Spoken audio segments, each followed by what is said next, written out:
أعوذ بالله من الشيطان الرجيم بسم الله الرحمن الرحيم قال رب اشرح لي صدري ويسر لي أمري واحلل عقدة من لساني يفقهوا قولي ربي زدني علما ربي زدني علما ربي زدني علما اللهم اجرني من النار اللهم اجرني من النار اللهم اجرني من النار اللهم ربنا آتنا في الدنيا حسنة وفي الآخرة حسنة وقنا عذاب النار وقنا عذاب القبر وقنا عذاب الحشر अस्सलामु अलैकुम वरहमतुल्लाहि वबरकातुहू। मैं उम्मीद करती हूँ आप सब ईमान और सेहत की बेहतरीन हालतों में होंगे। अल्लाह ताला हमेशा आप सबको अच्छे हालों में रखे, आमीन। आज मैं आपको एक बूढ़ी औरत और पानी के मटके का वाकया बताती हूँ। कहते हैं कि एक चाइनीज जो है बुढ़िया थी, इसके घर में पानी के लिए 2 मटके थे जिन्हें वो रोजाना एक लकड़ी पर बांधकर अपने कंधे पर रखती और नहर से पानी भरकर घर लाती। इन दोनों मटकों में से एक तो ठीक था मगर दूसरा कुछ टूटा हुआ।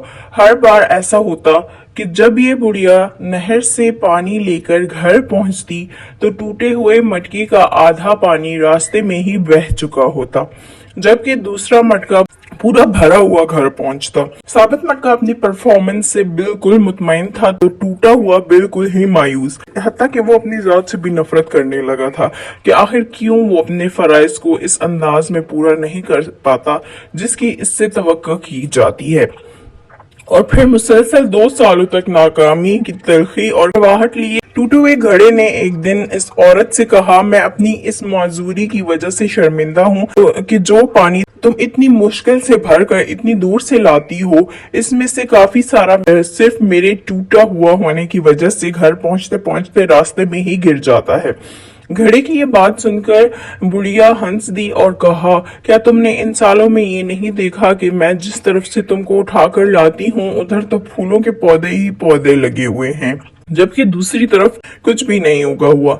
मुझे इस पानी का पूरा पता है जो तुम्हारे टूटा हुआ होने की वजह से गिरता है, और इसलिए तो मैंने नहर से लेकर अपने घर तक के रास्ते में फ्लावर्स के सीड्स जो है लगा दिए थे ताकि मेरे घर आने तक वो रोजाना इस पानी से सैराब होते रहा करें। इन 2 सालों में मैंने कई बार इन फूलों से खूबसूरत गुलदस्ते बनाकर अपने घर को सजाया और महकाया है। अगर तुम मेरे पास ना होते तो मैं इस बहार को देख ही ना पाती जो तुम्हारे दम से मुझे नजर आती है।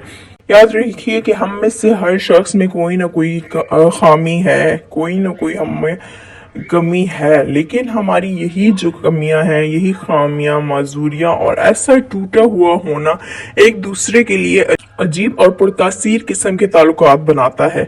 हम पर वाजिब है कि हम एक दूसरे को इनकी खामियों के साथ ही कबूल करें। हमें एक दूसरे की इन खूबियों को उजागर करना है जो अपनी माजूरियों के बोझ में दबकर नहीं दिखा पाते। माजूर भी मुआशरे का हिस्सा होते हैं और अपनी माजूरी के साथ ही इस मुआशरे के लिए मुफीद किरदार अदा कर सकते हैं।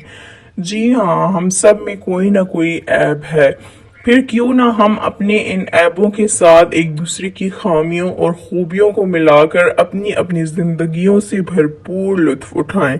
हमें एक दूसरे को इस तरह कबूल करना है कि हमारी खूबियां हमारी खामियों पर पर्दा डाल रही हों। मैंने आज आपको ये वाकया इसलिए बताया है ताकि आप इस वाकये से कोई लेसन पिक कर सकें कि इस दुनिया में कोई भी बेवजह पैदा नहीं हुआ, ठीक है। हर एक की अपनी अपनी खूबियां भी हैं, खामियां भी है, लेकिन हमें एक दूसरे को ऐसे ही एक्सेप्ट करना है। जी, तो आज के लिए इतना ही। और आज ताक रात भी है, आज से ताक रातें शुरू हैं, तो हमने जो है ज़्यादा से ज़्यादा इबादतें करनी है, सदका करना है, क्योंकि ताक रातों में नेकियों का अजर दुगना हो जाता है। जज़ाकल्लाह खैर। आज के लिए इतना ही। अपना बहुत सारा ख्याल रखें, मुझे दुआ में याद रखें, और अगर आपने भी मुझसे अपना कोई वाकया शेयर करना है तो आप कमेंट सेक्शन में मुझे बता सकते हैं, मैं आपका वो वाकया शेयर करूंगी। अस्सलामु अलैकुम वरहमतुल्लाहि वबरकातुहू।